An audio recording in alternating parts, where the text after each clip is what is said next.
उत्तर प्रदेश में औरैया जिले के विधुना निवासी कमलापति की 23 साल की बेटी साधना गुप्ता नर्सिंग की ट्रेनिंग कर रही थी। साधना का इंटरेस्ट राजनीति में था, इसलिए वो राजनीतिक कार्यक्रमों में भी शामिल हुआ करती थी। ऐसे ही एक समारोह में उनकी मुलाकात मुलायम सिंह यादव से होती है। 43 साल के मुलायम उस वक्त लोकदल के राष्ट्रीय अध्यक्ष और उत्तर प्रदेश विधान परिषद के नेता प्रतिपक्ष थे। पहली मुलाकात में ही मुलायम को गोल मटोल और खूबसूरत साधना गुप्ता पसंद आ गई। अखिलेश यादव की बायोग्राफी बदलाव की लहर में सुनीता एरोन लिखती हैं, साधना और मुलायम अक्सर राजनीतिक कार्यक्रमों में मिलने लगे। जब मुलायम की मां मूर्ति देवी बीमार पड़ी तो उन्हें लखनऊ के एक नर्सिंग होम में उन्हें भर्ती कराया गया था। उस वक्त साधना ने उनकी खूब देखभाल की थी।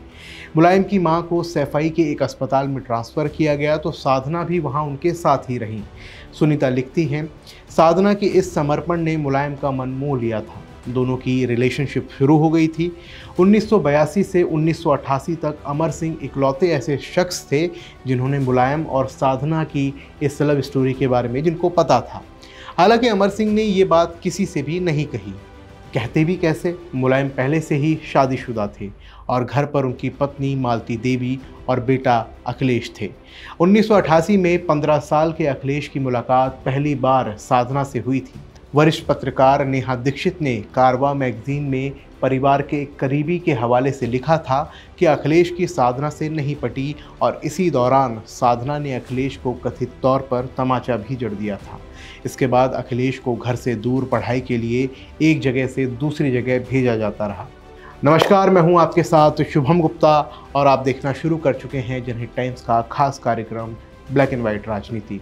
हमारे इस कार्यक्रम में हम आपको ब्लैक एंड वाइट दौर के राजनीति के किस्से बताते हैं, जिसे सुनकर आप पुराने भारत की राजनीति की घटनाओं को समझ सकते हैं। अगर आपको इस तरह की कहानियां सुनना पसंद हैं तो हमारे चैनल को सब्सक्राइब कीजिए। आज के कार्यक्रम में हम आपको उत्तर प्रदेश के मुलायम सिंह यादव के परिवार के किस्से सुनाएंगे। तो चलिए बिना देरी किए शुरू करते हैं। 22 नवंबर 1939 इटावा जिले के सैफई गांव में सुधर सिंह यादव के घर मुलायम सिंह यादव का जन्म हुआ। छोटे कद के मुलायम बचपन से ही गठीले शरीर के थे। मुलायम की शादी कम उम्र में ही हो गई थी, इसलिए 1963 में बीए पास करने के बाद मुलायम परिवार चलाने के लिए करहल इंटर कॉलेज में अंग्रेजी पढ़ाने लगे। मुलायम कॉलेज में पढ़ाने के साथ ही समाजवादियों की रैली में भी जाते थे और कुश्ती भी किया करते थे। मुलायम के पिता किसान थे, इसलिए मुलायम का ध्यान खेती किसानी पर भी रहता था। ये किस्सा 1966 यानी कि आज से 58 साल पुराना है। उत्तर प्रदेश के मैनपुरी में एक दंगल हो रहा था। इसे देखने के लिए प्रजा सोशलिस्ट पार्टी के विधायक नत्थू सिंह पहुंचे थे। तभी उनकी नज़र कुश्ती लड़ रहे एक नौजवान पर पड़ती है। उसके दांव पेच देखकर नत्थू इतने खुश हुए कि उसी रोज उसे राजनीति में अपना शागिर्द बना लिया। 1967 में जब उत्तर प्रदेश में खेतों की सिंचाई के पानी के दाम बढ़े तो पूरे राज्य में किसान आंदोलन करने लगे। राम मनोहर लोहिया ने कांग्रेस सरकार के खिलाफ मुहिम छेड़ रखी थी। लोहिया के भाषण से प्रभावित होकर मुलायम भी नहर रेट आंदोलन में शामिल हो गए। इस आंदोलन को दबाने के लिए कांग्रेस ने राम मनोहर लोहिया को गिरफ्तार किया तो उनके साथ 28 साल के मुलायम भी गिरफ्तार हो गए। इस गिरफ्तारी ने पूरे इलाके में मुलायम की इमेज एक जुझारू युवा नेता के रूप में बना दी गई। मुलायम के पुराने साथी सत्यदेव त्रिपाठी बताते हैं कि इसी तेवर से खुश होकर नत्थू सिंह के कहने पर लोहिया ने उन्हें विधायकी का टिकट दिया। सिर्फ 28 साल में चुनाव जीतकर मुलायम सिंह आज़ादी के बाद सबसे कम उम्र के विधायक बने। 10 साल बाद 1977 में जब उत्तर प्रदेश में जनता पार्टी की सरकार बनी तो मुलायम सिंह यादव को सहकारिता मंत्री बनाया गया। मुलायम सहकारिता मंत्रालय चाहते भी थे। मुलायम को लगता था कि यही वो विभाग है जिसे नौकरशाहों की लाल फीताशाही जनता के हाथ में चली जाएगी। मुलायम पहले से ही इटावा सहकारिता बैंकों से जुड़े थे। मंत्री बनने के बाद उन्होंने अपने भाई शिवपाल यादव को सहकारिता आंदोलन से जोड़ दिया। मुलायम ने उत्तर प्रदेश के सहकारिता विभाग में कई बदलाव किए। इन्हीं बदलाव के जरिए शिवपाल यादव पहले इटावा जिला सहकारिता बैंक के अध्यक्ष बने, फिर पूरे देश के सहकारिता बैंक पर अपना कंट्रोल कर लिया।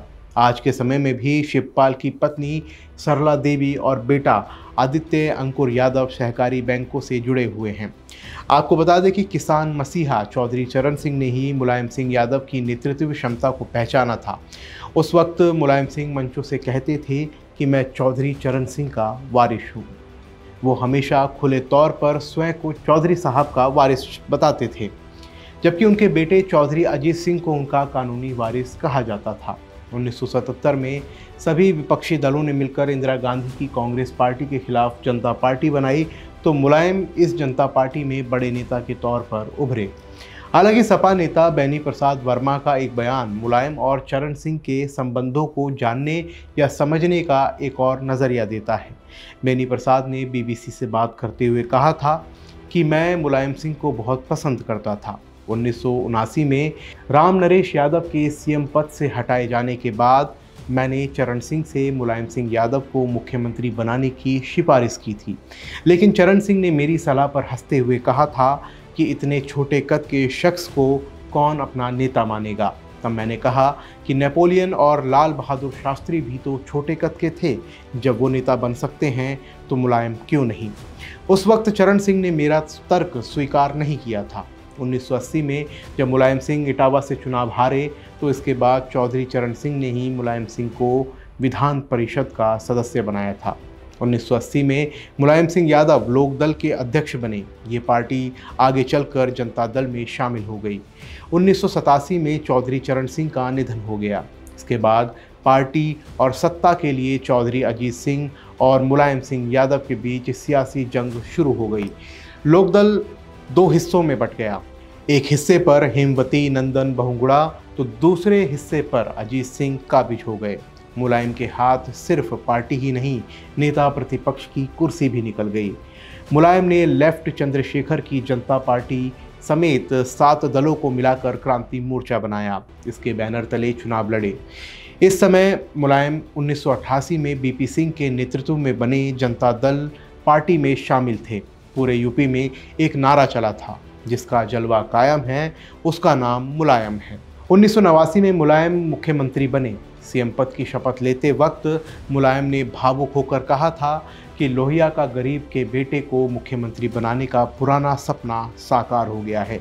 1989 से 1992 के बीच मुलायम राजनीतिक तौर पर एक उलझन में थे। परिणाम ये हुआ कि वो बीपी सिंह की जनता दल से नाता तोड़कर चंद्रशेखर की सजपा में शामिल हो गए। 2 नवंबर 1990 को जब कार सेवक बाबरी मस्जिद गिराने जा रहे थे तो मुलायम उत्तर प्रदेश के मुख्यमंत्री थे। पुलिस ने कार सेवकों पर लाठी और गोलियां चलाई थी, जिसमें 1 दर्जन कार सेवक मारे गए थे।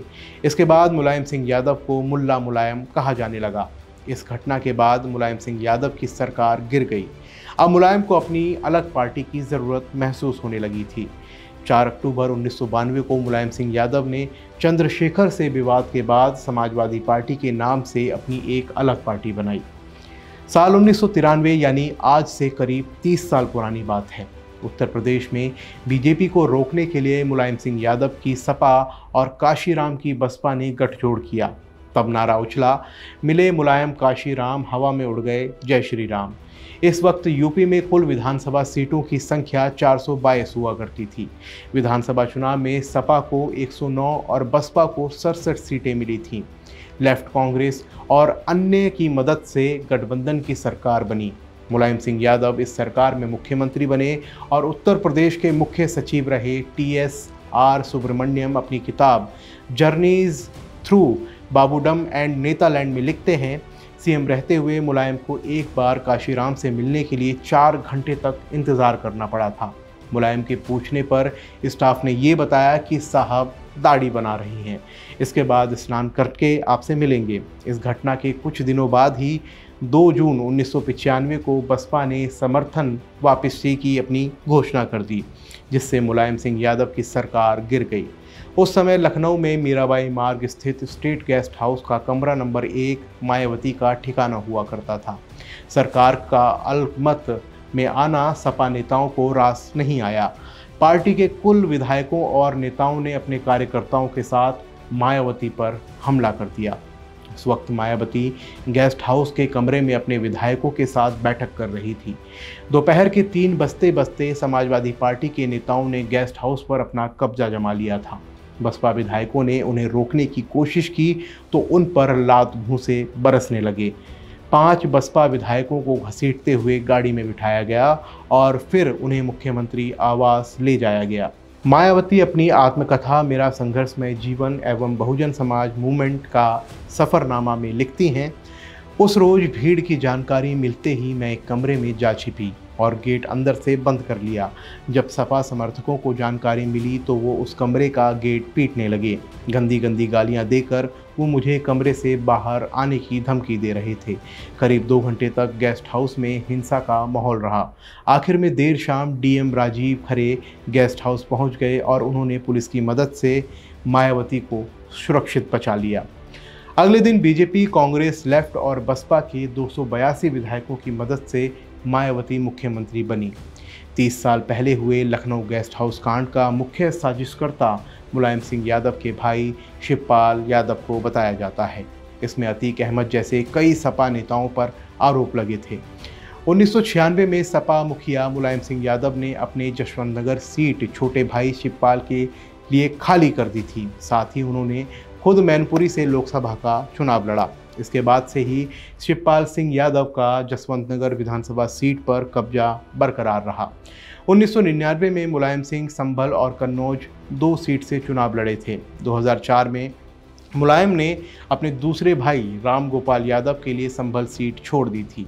राम गोपाल ने इस सीट से जीत दर्ज की और संसद पहुंचे थे। Akhilesh Yadav winds of change किताब की लेखक सुनीता एरोन बताती हैं कि सिडनी में पढ़ाई के दौरान अखिलेश यादव ने राजनीति में आने के बारे में कभी सोचा नहीं था। वो बचपन से ही फौज में जाना चाहते थे। यही वजह है कि अगर मुलायम उन्हें सियासत में नहीं लाते तो शायद वो फौज में होते। उनके दोस्त चंद्रशेखर बताते हैं कि वो $120 सप्ताह में खर्च कर देते थे, जबकि अखिलेश मुश्किल से $90 खर्च करते थे। सिडनी में एक दिन अखिलेश अपने दोस्तों के साथ घूमने निकले थे और इसी दौरान उन्होंने नोटिस किया कि सिडनी में कैसे फास्ट फूड चेन का बिजनेस तेज़ी से फैल रहा है। अखिलेश यादव ने थोड़ी देर सोचने के बाद अपने दोस्त से कहा कि हमें भी यहाँ किसी बिजनेस के बारे में सोचना चाहिए, क्यों ना मैकडॉनल्ड के बर्गर की तरह ही लिट्टी चोखा की चेन शुरू करें। मुझे पक्का पता है कि ये बहुत पॉपुलर होगा। सुनीता एरोन बताती हैं कि शादी के बाद अखिलेश और डिम्पल दिसंबर 1999 में छुट्टियां मनाने देहरादून गए थे। देहरादून के ही एक मॉल में दोनों खरीदारी कर रहे थे, तभी अखिलेश के पास मुलायम सिंह का फ़ोन गया। उन्होंने कहा, तुम्हें चुनाव लड़ना है। अखिलेश हाँ या ना में कोई जवाब दे पाते, इससे पहले ही फ़ोन कट गया। कन्नौज सीट पर साल 1999 में हुए उपचुनाव में अखिलेश ने जीत दर्ज करते हुए राजनीति में प्रवेश किया। 2 जुलाई 2005 को विश्वनाथ चतुर्वेदी ने मुलायम सिंह यादव के खिलाफ सुप्रीम कोर्ट में एक हल्फनामा दायर किया। उनसे पूछा गया कि 1979 में 79,000 रुपये की संपत्ति वाला समाजवादी करोड़ों का मालिक कैसे बन गया। सुप्रीम कोर्ट ने सीबीआई से जांच कराई। रिपोर्ट में सामने आया कि 1994 से ही मुलायम सिंह की एक और बीवी और एक बच्चा है। दरअसल 1994 में प्रतीक गुप्ता ने स्कूल के फॉर्म में अपने परमानेंट रेजिडेंस में मुलायम सिंह का ऑफिशियल एड्रेस लिखा था। इसके साथ ही मां का नाम साधना गुप्ता और पिता का नाम MS यादव लिखा था। इस तरह अब तक जिस साधना और मुलायम की लव स्टोरी सिर्फ परिवार को पता थी, वो अब पूरी दुनिया के सामने आ चुकी थी। साधना के बेटे प्रतीक राजनीति में एक्टिव नहीं हैं, लेकिन बहू अपर्णा यादव बीजेपी में शामिल हो चुकी हैं। 12 साल सांसद रहकर अखिलेश पिता से राजनीति के सारे दांव पेच सीख चुके थे। अब मौका उत्तर प्रदेश में साल 2012 की विधानसभा चुनाव का था। अखिलेश ने मायावती को सत्ता से बेदखल करने के लिए प्रदेश में 410 सभाएं की और 12,000 किलोमीटर की रथ यात्रा निकाली। इसके अलावा उन्होंने 250 किलोमीटर साइकिल यात्रा और युवाओं को पार्टी से जोड़ा। नतीजा ये रहा कि चुनाव में सपा को यूपी विधानसभा चुनाव की 403 में से 224 सीटों पर जीत मिली। पिता की बदौलत इस जीत का सेहरा अखिलेश यादव के सिर पर ही बंधा। उत्तर प्रदेश के पूर्व सूचना आयुक्त वीरेंद्र सक्सेना बताते हैं कि चुनाव नतीजों के बाद मुलायम के घर उनके कुल पुरोहित को बुलाया गया। पंडित जी ने एक पर्ची पर मुलायम का नाम, शपथ लेने की तारीख और समय लिखकर दे दिया। मुलायम ने पर्ची पीछे बैठे परिवार के दूसरे सदस्यों को पकड़ा दी। इसके बाद थोड़ा झुककर पंडित जी से बोले कि अखिलेश का भी बता दीजिए। पंडित जी ने एक पर्ची पर अखिलेश का नाम लिखकर शपथ लेने का शुभ मुहूर्त लिख दिया। ये सब देखकर शिवपाल समेत तमाम परिजन समझ गए कि नेताजी अपने बेटे को सत्ता सौंपने का मन बना चुके हैं। वरिष्ठ पत्रकार राहुल श्रीवास्तव के मुताबिक मुलायम सिंह यादव ने जैसे ही अखिलेश को सीएम बनाने की बात कही तो शिवपाल और आजम खान उससे नाराज़ हो गए। हालांकि मुलायम ने आजम को मनाया और विधायकों की बैठक में उन्हीं के जरिए अखिलेश का नाम विधायक दल के नेता के तौर पर प्रस्तावित करवा दिया। इस तरह तमाम सीनियर नेताओं की नाराज़गी के बावजूद अखिलेश राज्य के सीएम बन गए। इसके बाद 22 अक्टूबर 2016 को अखिलेश यादव ने अपने चाचा शिवपाल यादव को अपनी पार्टी से बर्खास्त कर दिया। इसके अगले दिन शिवपाल ने रामगोपाल यादव को पार्टी से निकाल दिया। इस पर पत्रकार राहुल श्रीवास्तव बताते हैं कि अखिलेश सीएम बनने के बाद सीनियर नेताओं को लगातार साइडलाइन कर रहे थे। वो ज़्यादातर फैसले खुद ले रहे थे। इससे शिवपाल समेत कई सीनियर नेता उनसे नाराज़ थे। यही नाराज़गी अखिलेश और शिवपाल के बीच बनी दूरी की वजह थी, जिसके बाद 24 अक्टूबर को मुलायम ने पार्टी की एक बैठक बुलाई। इस बैठक में पहले अखिलेश रोए और फिर शिवपाल ने अपनी भड़ास निकाली। इसके बाद मुलायम ने इस मीटिंग में कहा कि शिवपाल और अमर सिंह मेरे भाई हैं। अमर नहीं होते तो मैं 7 साल के लिए जेल चला जाता। दोनों के खिलाफ मैं एक शब्द भी नहीं सुन सकता हूँ। इसके बाद मंच पर बोलने आए अखिलेश यादव ने कहा कि बीते दिनों अखबार में एक लेख छपवा कर उन्हें औरंगजेब बताया गया था। इस लेख को छपवाने में अमर सिंह ने सहयोग किया था। इतना सुनते ही शिवपाल यादव ने अखिलेश यादव से माइक छीन लिया और कहा कि क्यों झूठ बोलते हो। इसके बाद मंच पर ही दोनों नेताओं में हाथापाई हो गई। मुलायम नाराज़ होकर बैठक से चले गए। करीब महीने भर बाद दिसंबर 2016 में विधानसभा चुनाव आने वाले थे। अखिलेश ने किसी से बिना पूछे ही अपने चहेतों को टिकट दे दिया। इससे नाराज़ होकर मुलायम सिंह ने अखिलेश को 6 साल के लिए पार्टी से निकाल दिया। उनके इस फैसले से अखिलेश के समर्थक सड़कों पर आ गए, जमकर नारेबाजी की। नतीजा ये रहा कि कुछ दिन में ही अखिलेश की पार्टी में वापसी कराकर उन्हें राष्ट्रीय अध्यक्ष बनाया गया। लेकिन फिर नाराज शिवपाल ने पार्टी छोड़ दी। यहीं से पूरा परिवार दो फाड़ हो गया। पार्टी की पूरी कमान अखिलेश यादव के हाथों में आ गई। पॉलिटिकल एक्सपर्ट अभय कुमार दुबे के मुताबिक सपा पार्टी के पितामह मुलायम सिंह यादव ये चाहते थे कि सरकार मुख्यमंत्री अखिलेश यादव चलाएं और चुनाव उनके चाचा शिवपाल यादव के अनुभवी नेतृत्व में लड़ा जाए। लेकिन जैसे ही चुनावी तैयारियों की बागडोर शिवपाल के हाथों में आई, वैसे ही मुख्यमंत्री के खेमे से उन्हें कमज़ोर करने का प्रयास चालू हो गया। यहीं से दोनों में सपा की कमान संभालने के लिए टकराव शुरू हो गए। 2019 में शिवपाल यादव ने सपा से अलग होकर प्रगतिशील समाजवादी पार्टी लोहिया बनाया। हालांकि 2022 विधानसभा चुनाव के दौरान वो फिर से सपा में शामिल हो गए और आज के समय में यूपी में अखिलेश विपक्ष के सबसे बड़े चेहरे के रूप में जाने जाते हैं। तो ये थी आज की हमारी कहानी। आपको हमारी कहानी कैसी लगी हमें कमेंट बॉक्स में ज़रूर लिखें। साथ ही चैनल को सब्सक्राइब करना ना भूलें। मिलते हैं अगले हफ्ते नई कहानी के साथ। जय हिंद।